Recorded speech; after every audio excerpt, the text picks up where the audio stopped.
Welcome back to the GoonsCast. I'm your host Jack Oliver, and today I'm joined by. My name's Noah Dennett.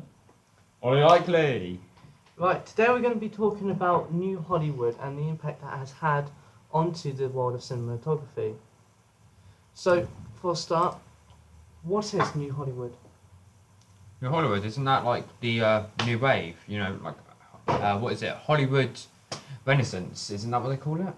Hollywood Renaissance is another name for it. It was a genre of film that started between the 1960s to the early 1980s, where a new generation of young filmmakers came together to perform in the United States. They used improvisation.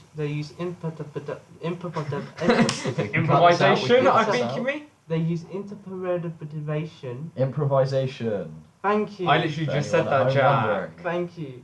Improvisation from other kind of big. What's you call it? They take inspiration from like other genres of the media, and they implement them into their genre They're to magpies. make it better. Yeah, Yeah, magpies. Like, I like that. Give me that. Put that in mind. Yeah, Yeah. they did that. They did that with Neo, Italy, and the French New Wave. Also Japanese cinema. Oh my god. Cinemas. Cinemas. Why, Jack? Why? It's okay. Bit We're getting nervous. there. English. So what change did it actually have, and how did it kind of impact the entire industry? We're going to look at that today. Okay, So most of it will be cut out. Jack, what was something that was kept from?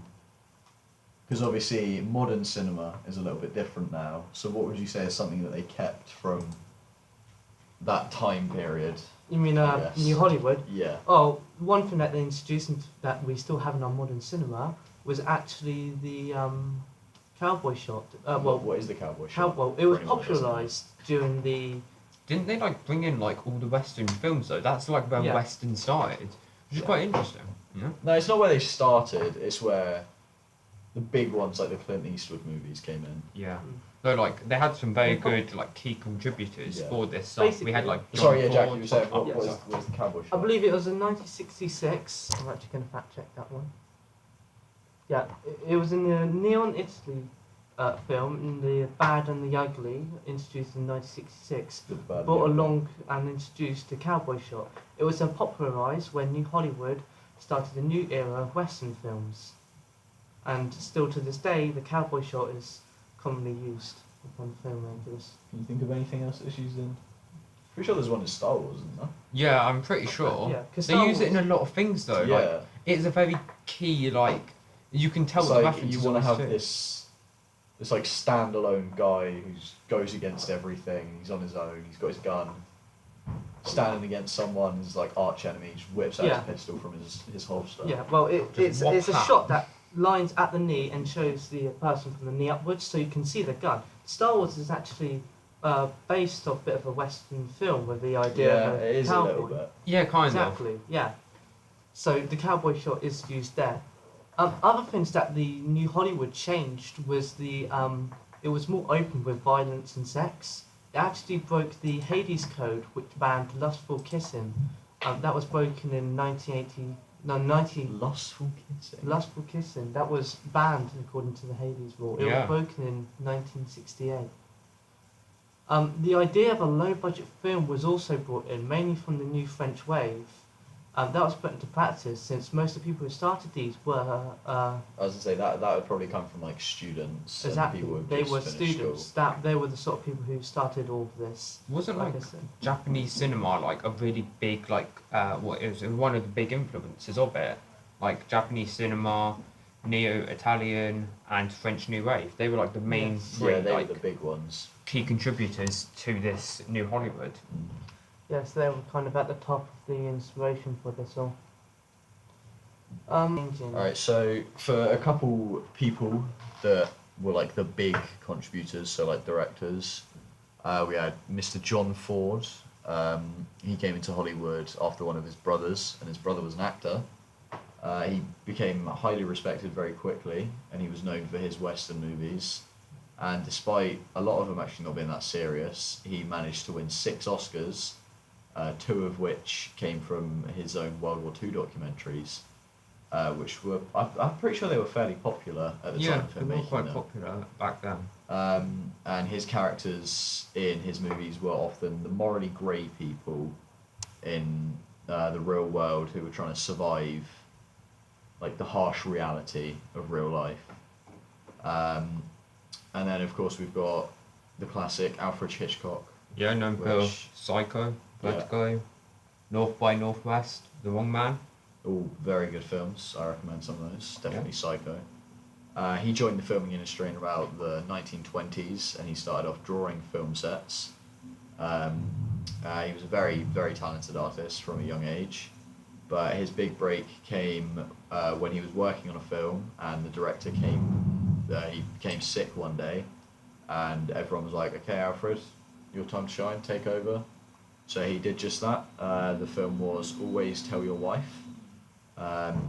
And yeah, when he took over, he finished the film. However, his first chance to become a fully fledged director on a whole movie was in 1922. So he was only doing all that for 2 years. Yeah. Wow. That's pretty quick. He directed a film called Number 13. However, sadly, the film was never finished. Didn't the studio close down? I So they couldn't do I it? believe it was, yeah. Yeah. So yeah, the film was never finished, and his But No, like I'll go for after the studio collapsed, like he didn't give up on it. No, he went out there. 1925, he directed The Pleasure Garden, Okay, I'll just go for a Alfred British Hitchcock German again. production, and it was quite a popular film at the time, which I think is quite a good success for him. So like, he it's had like his first he's thing. lost his studio, and then he's come back out of nowhere. Yeah, he's just Yeah. come back. Everyone loved it. Lee, would you like to tell us about Orson Welles? Orson Welles, who was born on May 6th, 1915.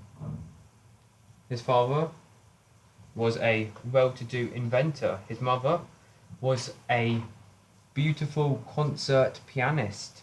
Pianist? I don't know how to Played say the what. piano. He plays the piano. Him himself was actually talented in piano. Yeah, he was good at a couple of things. If I remember, it was music and was it art? Yes, he He's was good a at- painter. He was orphaned at 15 after his Sometimes. father's death and became the ward of Dr. Maurice Bernstein of Chicago. Ooh. Yes. He graduated from the Todd School, I believe, in Woodstock, Illinois. Illinois? Is that how you- Illinois, yeah. Illinois. That's in the States, isn't it? Yeah. Yeah. Famous for films such as Citizen Kane, Touch of Evil, The Lady of Shanghai, and The Trial. All very good films. Have you seen Citizen Kane? I actually It's a haven't. good film. It's on my list of films I need to watch. I recommend it. Yeah, you're never gonna end up finishing that list. I know. No one does. Everyone has like that list of all the films they want to watch or like they need to watch, and they never complete them. I don't think I'll finish it before college ends. I know, but like I also have the list of like the DVDs I want to collect as well, and like the majority of the films on the DVD, so I might end up. Mm. What aspects are there then for? Oh, Yes. New Hollywood, right. Some other aspects that has changed because of its kind of lesson goal, because of its more open rules on violence and sex. It actually brought a whole new kind of era to horror and romance. Yeah, I could see how like more like violence and gore like that is more apparent today in like our horror films. Yeah. Like well, one key thing is they normally like hypersexualize a lot of stuff. in Yeah. them, but they also have like just the key I violence. mean, the whole concept of something like Friday the 13th is it's a bunch of horny teenagers going to the forest And to do stuff, and then they're dead. Mm. I mean, let's look at some of the bigger horror films around. The biggest horror film franchise that easily comes to my mind is Saw. I I'd mean, say yeah. Friday the That I 13th. think we can all agree is an extremely violent. Yeah, Saw's Yeah. got some pretty creative kills.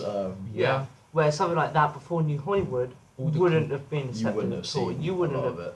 No one would have ever seen that. And So yet many here it films, is. so many traps. Like Yeah. it is. Yeah. Each. I think it's in like the first 5 minutes of the film. You see some guy with his intestines hanging out. Something I want to Just bring to put them up. back in, or No, Yes. he's dead. oh, Back in 1990, we got the miniseries It. Oh, And- classic. Back Man, then, was that in the 90s? It was in 1990. Yeah, we got the Really? mini-series of it, and then in 2016, wasn't it? We got the live action, the first live action No, film. it was actually it might have been. It was 2016. Yeah, it was Yeah. we got the You live may action want to film, fact check that. and once that came out, loads of people were like, "You can't have that. It's so much gore and everything." But that's It wasn't that gory though. no, but it's like in the trailer they show him get his arm Oh ripped yeah, off, yeah. and like I guess that could be it. But you could see just by the parallels between the 1991 and the 2016 one how New Hollywood has affected Yeah, it. because it's a lot darker. They're talking about books in the filming class. What film comes to your mind when you think of New Hollywood? So like let's go with like the 60s era. I just think Once Upon a Time in Hollywood. I'm I gonna be think- honest. I think of, Yeah, that is quite I effective. think that's about like 60s. It was Yeah. set in the 60s at least. Yeah, but like it came out recently, and like Yeah. that is quite it is Yeah. yeah. I suppose there's some inspiration taken from New Hollywood put into that film. One that does come to my mind straight away would be the 1968 film Living of the Dead, Night of the Living Dead. Yeah. What was that about? Basically, a group of people barricade themselves In a play. in yeah. a flesh-eating monsters. Yeah, Yeah, there we have it's it. just your classic kind of zombie film. Yeah. Yeah, it's, where a bit like, it's not zombie. It's more like Well, flesh-eating. Yeah. it's monster. It's not a It's sort of zombie film. because it would Living say Dead. zombies. Living Dead. Sounds Bonnie and zombie to me, Clyde? but That's- it's a film that we wouldn't have if it wasn't for New Hollywood allowing those restrictions to be lessened on violence. Yeah. Yeah. Yeah, but 1967 we got Bonnie and Clyde. You know, Yes. oh she falls in love with a criminal. She's Yeah, a waitress. I'm not 100% sure what happens in that movie. Isn't it they just go around committing crimes and killing people? I'm pretty sure they both die at the end, don't they? Oh, I don't unless remember. I'm just imagining things. I probably am, but Thank you all for listening. This has been the GoonsCast with your host Jack Oliver, joined by Noah Dennett and Ollie Likely. yeah. See you next time.